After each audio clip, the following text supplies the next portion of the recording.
Want to add more color to your jazz guitar playing? In this jazz guitar tutorial, I'm going to teach you how. Hi everyone, my name's Sandra Sherman. Greetings from Austria.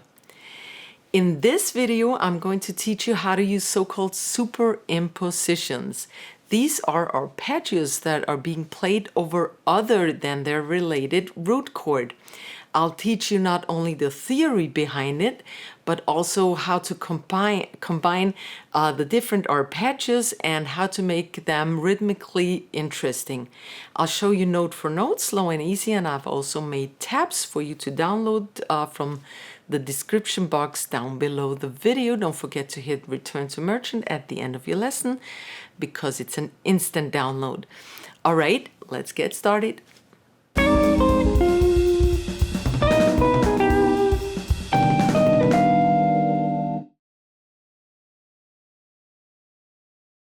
All right, let's assume we have a D minor 7 chord, 5, 3, 5, 4, 6 inner 4 strings, and let's assume it's the second degree of the scale because that's what mostly the case in jazz. So it would be dorian. That means it's the second degree of the C major scale. All right, so we are in D dorian or C major scale. Now, my root arpeggio for the D minor 7 chord would be D, F, A, C. That's a D minor 7 arpeggio. All right, now, I guess you may already know that an arpeggio or chord is made of thirds. So we skip every other note in the scale. So the scale is D, E, F, G, A, B, C, D. Now D, we skip E and get to the F. We skip G and go to the A. We skip B and get to the C. So this is how our chord or arpeggio is built. Now let's continue to play this, but let's start one later. Let's omit the root. Who needs a root anyway? We have a bass player for that. What does he get paid for? So we start from the F, A, C, and now we add another third. So the D is omitted, and the next one is the E in the scale. So what we get now is F, here we go, A, C, and E. And that's an F major 7 chord or arpeggio. Now, the first 3 notes are already included in the D minor 7 chord. Those are the 3rd, the 5th, and the 7th of the chord. But what is the newly won E note? That's the 9th compared to the D in relation to the D. So when we play an F major 7 arpeggio over a D minor chord, we get a D minor 9 sound, overall sound. So we've won a color note, the 9th, and we've lost the root. Again, who needs the root? We want color notes. All right, so this is an F major 7. So the formula is start from the 3rd of the chord, of the D minor chord, that's F, and play a major 7 arpeggio.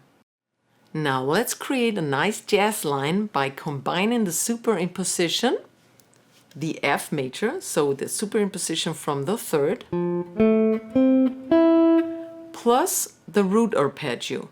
We always start with the higher one of the two. So the 3rd one, superimposition from the 3rd one, because now we have a seamless transition to the root arpeggio, D, F, A, C. So what we get is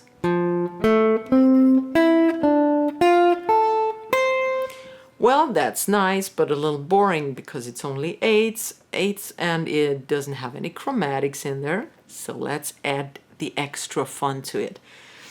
What I see here is at the end of this arpeggio and the beginning of the next, I can add a chromatic note in there.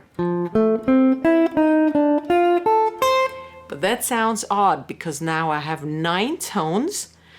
Well, we only have 8 eighths, and this is on count 3. 1 and 2 and 3. This is a heavy beat, and we don't want a chromatic on beat. We usually want it off beat. So I'm gonna, and we have one note too many anyways, so one note too much, too many. So I'm gonna add a triplet, right? What we're gonna do is 1 and triplet. Now the chromatic falls on the let, the last triplet of the triplet, the last 8th note of the triplet. And the count number 3 is exactly on the root. Perfect. 1 and triplet, 3 and 4 and... All right, let's listen to that with playback.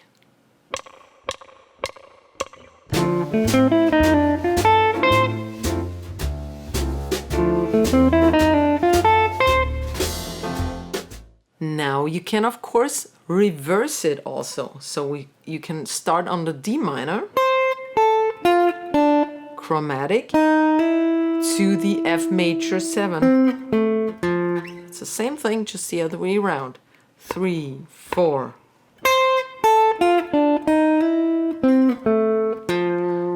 Two, 3, 4.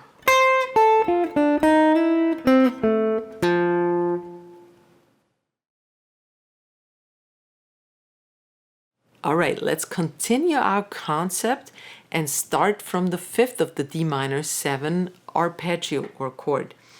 For this reason, we move up a little bit on the fretboard to the 5th fret, and we have a D dorian scale here.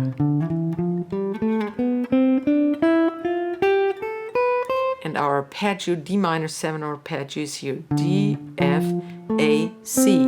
We already learned that we skip every other tone, and when we continue, we land on the E. We already had that E in the F major. Now let's continue skipping the F, and then we land on the G. So we start on the 5th, 1, 3, 5 here, that's the A.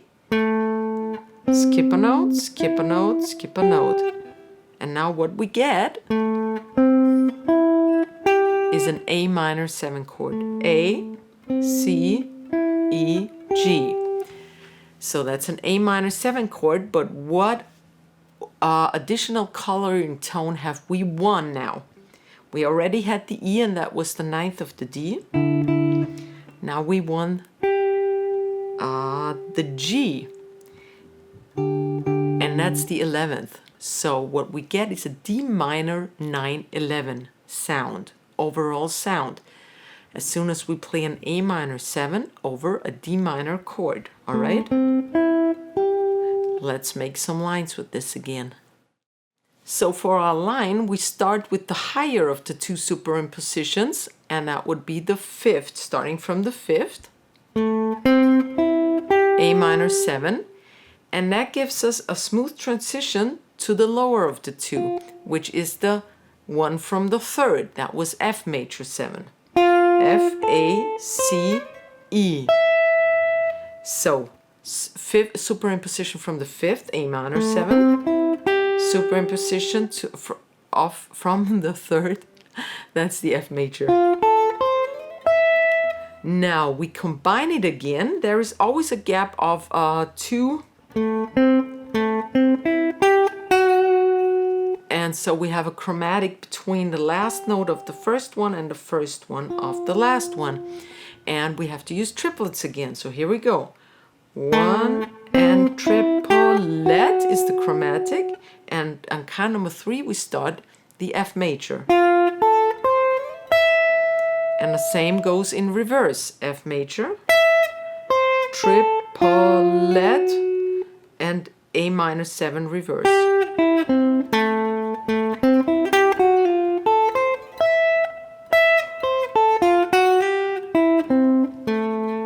Let's listen to that with the play along.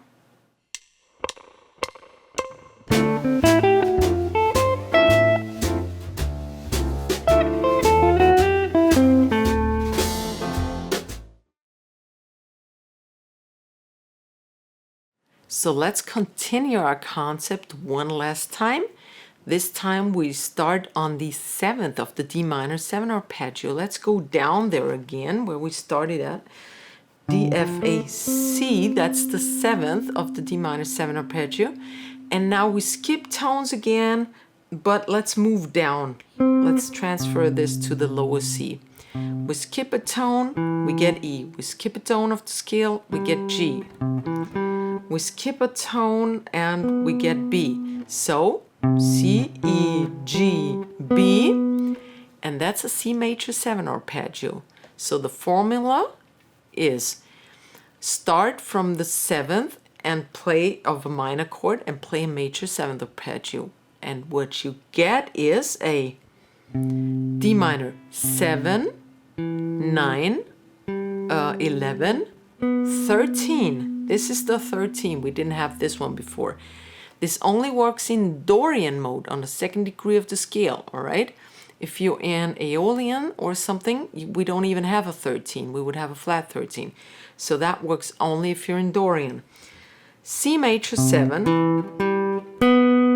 And then we add the next lower one, superimposition. That would be A minor 7. That's the one from the 5th. A, C, E, G. We had it before up here. Now we go in back down again. So, superimposition from the 7th, C major, to superimposition from the 5th, A minor 7. We have all the great coloring tones in there. And let's add the chromatic here again, between the last note of the first arpeggio and the first one of the last arpeggio.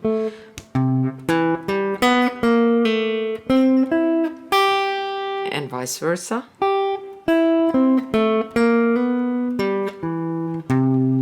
And let's listen to these two with the play along.